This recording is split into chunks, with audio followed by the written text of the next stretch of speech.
조갑제TV 시청자 여러분 안녕하십니까? 저는 조갑제닷컴의 조세별입니다. 2023년 6월 12일 저녁 7시를 가리키고 있습니다. 조국 전 장관이 내년 총선에 출마할 결심을 굳혔다. 이런 보도가 어제 오늘 쏟아졌는데요. 정말 뻔뻔하고 참 기막힌 뉴스죠. 최근 자신의 딸 조민 씨를 데리고 다니면서 전국 곳곳에서 북 콘서트를 열더니 지난 주말에는 경남 양산을 찾아가서 문재인을 만나고 사진을 찍고 사진과 함께 SNS에 글을 올렸습니다. 그 SNS에 올라온 메시지가 사실상 총선 출마 선언이다. 자, 이렇게 정치권에서는 해석을 하고 있는데, 자, 국민의힘 측에서는 조국이 나오면 땡큐다. 이런 반응을 보이고 있고, 총선에 나오든지 말든지 이건 본인이 스스로 결정할 자유의지지만, 이건 대한민국의 수준을 한참 떨어뜨리는 너무나 창피한 일이죠. 아니, 조국, 정경심, 조민, 그리고 그 아들까지, 이 정도면 정말 가족 사기단이라고 불러도 무리가 없을 정도의 이런 가족 아닙니까? 감옥에 있어야 할 그들이 이렇게 활개를 치고 다니면서 총선 출마까지 저울질한다? 아니, 이런 수준이 됐다라는 게 정말 이 대한민국의 먹칠이죠. 문제는 이걸 가능케 한 사람이 누구냐는 거죠. 저는 오늘 두 가지를 얘기하고 싶은데, 이 가족의 뻔뻔함, 그리고 이 뻔뻔한 이 가족 사기단 수준의 이들이 내년 총선 출마까지 노리고 있는 이런 현실을 누가 만들어내느냐? 바로 김명수 대법원이 만들어낸 현실입니다. 이 두 가지를 좀 얘기를 해볼까 합니다. 자, 제가 가족 사기단이라고 불렀는데 왜 무리가 아니냐? 이들의 범죄를 보면 사기단이라고 불러도 할 말이 없는 것이죠. 자, 지난해 대법원 판결에서 징역 4년형이 확정된 부인 정경심 씨. 올해 2월에 있었던 조국에 대한 1심 재판에서 징역 1년이 추가가 됐죠. 자, 부인 정경심의 이 혐의를 보면 입시 비리, 그리고 증거인멸, 그리고 사모펀드 등에서의 자본시장법 위반 등이었습니다. 전부 유죄가 나왔습니다. 특히 입시 비리에 있어서는 7대 스펙에 대해서 모두 유죄를 인정했죠. 자, 부인 정경심에 이어서 올해 2월에는 조국에 대한 1심 재판 결과가 나왔습니다. 무려 3년 2개월 만에 나온 1심 판결이었는데 징역 2년형이 선고가 됐습니다. 아들과 딸의 입시 비리, 그리고 유재수에 대한 청와대 특감반의 감찰 무마 모두 유죄가 나왔습니다. 특히 이 입시 비리 그 범죄 혐의를 보면 단순히 거짓말을 한 수준이 아닙니다. 그러니까 하지도 않은 인턴십을 했다, 이렇게 거짓말, 그 내용을 허위로 작성했다라는 수준이 아니라 문서를 위조를 했습니다. 이건 정경심도 똑같은데 정경심이나 조국이나 서울대를 나오고 서울대 교수식이나 한다라는 이 엘리트 부부가 문서를 위조했습니다. 이건 그야말로 기생충 가족이죠. 영화 기생충에 나왔던 그 수법 그대로 문서를 위조해서 이건 완전히 정말 입시 비리의 끝판왕 수준이죠. 자, 그래서 정경심도 그렇고 조국도 그렇고 동양대 표창장만 위조한 것처럼 이렇게 민주당 인사들은 얘기를 하지만, 아니, 정경심이 위조한 문서 동양대 표창장 외에도 수두룩합니다. 조국도 마찬가지입니다. 그러니까 동양대 표창장을 위조한 수법 그대로 다른 여러 가지 문서도 위조를 했습니다. 서울대 인턴십 확인서라든가 한국과학기술원이죠. 키스트 문건, 그리고 변호사 사무실 인턴십 확인서, 여러 문서를 위조했습니다. 자, 그래서 그냥 하지도 않은 활동을 했다라고 거짓말한 수준을 뛰어넘는 이런 위조를 한 이런 가족, 정말 가족 사기단 수준이죠. 자, 이게 조국, 정경심, 그리고 그 딸 조민, 조원의 이런 민낯인데, 정말 이 정도면 가족 사기단인데 그 딸 조민에 대해서도 사실은 기소를 해야죠. 왜 안 하고 있습니까? 자, 과거 숙명여고 그 쌍둥이 자매 사건에 있어서도 이게 중대한 어떤 내신 성적을 위조했기 때문에 이거 아주 보통 가족에 대해서는 한 명만 감옥 보내고 선처를 해주는 경우가 많은데 그 쌍둥이 자매들에 대해서도 기소를 해서 지금 재판이 진행 중입니다. 그런데 왜 조민에 대해서는 이렇게 봐주기, 왜 기소를 안 하고 있는 것이죠? 지금 딸 조민이 부산 의전원에 들어갈 때 미성년자 아니었습니다. 성인이었습니다. 그리고 정경심 재판에서 그리고 조국에 대한 1심 판결문에도 조미는 공범으로 적시가 되어 있습니다. 공범인데 왜 기소를 안 하는 것이죠? 그렇기 때문에 이 조국 가족에 대해서는 우리 사회가 너무한 게 아니라 반대로 너무 관대했던 것이죠. 아니, 입시 비리라는 것은 우리 사회에서 중대 범죄입니다. 왜냐하면 이 입시에 전 국민이 사활을 걸고 매달립니다. 전 국민이 뛰어듭니다. 그렇기 때문에 이 입시라는 것은 가장 공정한 시스템과 룰이 지켜져야 되는 이런 현장이죠. 그런데 이런 공정성을 정면으로 훼손했기 때문에 그렇기 때문에 중대 범죄로 간주합니다.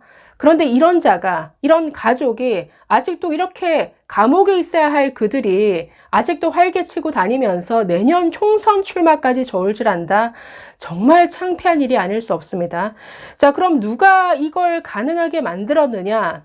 가장 큰 책임은 물론 그 지지자들에게도 있겠지만 가장 큰 책임은 저는 바로 김명수 대법원이라고 보는데, 아니, 감옥에 있어야 될 사람이 아직도 버젓이 밖에 있죠. 활개치고 다니고 활동하고 있죠. 이게 뭐 때문에 가능했습니까?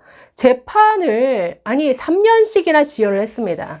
1심 판결이 나올 때까지 조국 전 장관의 1심 재판 3년 2개월 걸렸습니다. 그래서 올해 2월에 겨우 1심 재판 결과가 나왔는데 2심, 3심, 대법원까지 갈 때까지 거의 5년을 넘을 기세죠. 그러니 지금 총선 출마까지 가능하게 하는 이런 여건을 만든 것 아닙니까? 자, 이게 전부 김명수 대법원에서 벌어진 일입니다. 아니, 지난 5년간 이 김명수의 이 사법부는 그야말로 흑역사인데, 지금 조국 장관 재판뿐만 아니라 그 청와대 울산시장 선거 개입 사건은 지금 3년 6개월이 지나가도록 아직도 1심 판결이 나오지 않고 있습니다. 아니, 이런 사건이 수두룩하다라는 거죠.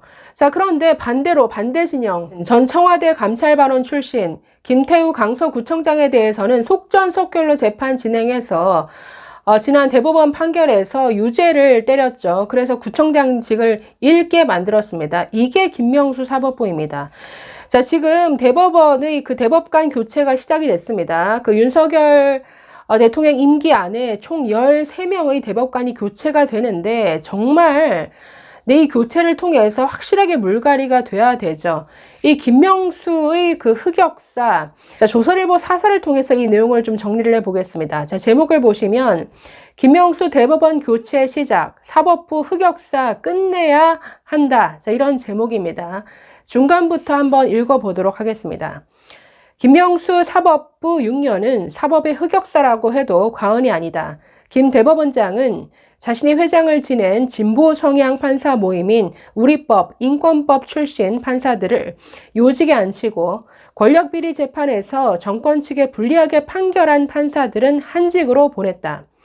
대법원도 대법관 14명 중 7명을 우리법, 인권법, 민변 출신으로 채웠다. 특정 성향 출신이 사법부를 이처럼 장악한 것은 전례가 없는 일이었다. 그 속에서 벌어진 어처구니 없는 일들은 열거하기도 어려울 정도다. 대법원은 TV토론에서 한 거짓말은 허위사실 공표가 아니다라는 황당한 판결을 내려서 민주당 이재명 대표가 대선에 출마할 수 있는 길을 열어줬다. 이 판결을 놓고 대장동 업자가 대법관을 상대로 재판 거래를 했다는 의혹까지 불거져 있다. 네, 이 김만배 말을 가리키죠. 사실이라면 대법원이 문을 닫아야 할 사태다. 하급심 판결도 마찬가지였다. 울산시장 선거 개입 사건 1심을 맡았던 우리법 출신 판사 김미리 판사입니다. 이 김미리 판사가 조국 재판도 담당했었고 울산시장 선거 개입 사건도 담당했는데 보시면 15개월간 본안 심리를 진행하지 않았다. 이 때문에 2020년 1월 기소된 이 사건은 아직도 1심이 진행 중이다. 아니 15개월간 한 번도 재판을 열지 않았다라는 겁니다. 이렇게 질질 끌다가 갑자기 돌연 휴직을 해버렸습니다. 그래서 재판이 지연된 게 조국 1심 재판 3년 2개월 걸렸고 울산시장 선거 개입 사건 3년 6개월이 지났지만 아직도 판결 안 나왔습니다. 계속 보시죠.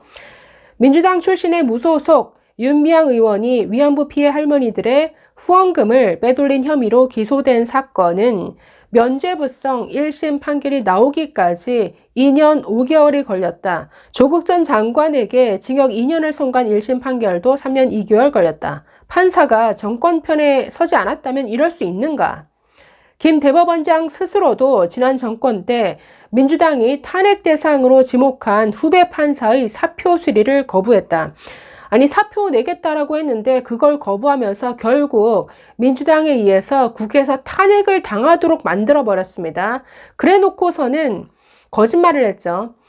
자, 읽어보시면 민주당에 잘 보이려고 그랬을 것이다. 그래 놓고 사표 수리를 거부한 적 없다고 거짓말까지 했다. 자, 그런데 녹취록이 공개되면서 거짓말한 게 그대로 드러나서 아주 톡톡히 망신을 당했죠. 그래놓는 불구하고 아직도 대법원장 자리를 그대로 유지하고 있습니다.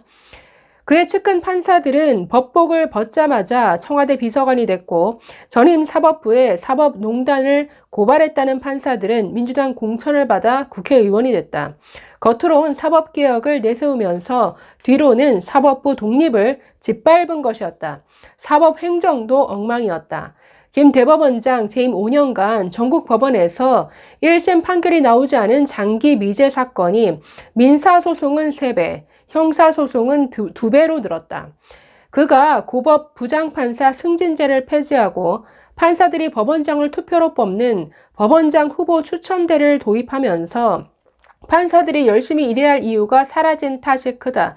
완전히 인기 투표 만들었습니다. 그러니 아니, 윗사람들이 아랫사람 눈치 보느라 재판 왜 빨리 진행하지 않느냐, 이런 잔소리, 이런 꾸지람도 할 수 없는 분위기를 만들었다는 거죠. 판사들 워라벨은 좋아졌지만 재판 지연으로 국민 고통은 더 늘어났다. 법원은 공정과 중립이 생명이다. 그래야 국민들로부터 신뢰를 받을 수 있다. 그런데 법원이 딛고 서야 할 그 토대가 김명수 사법부에선 다 무너졌다.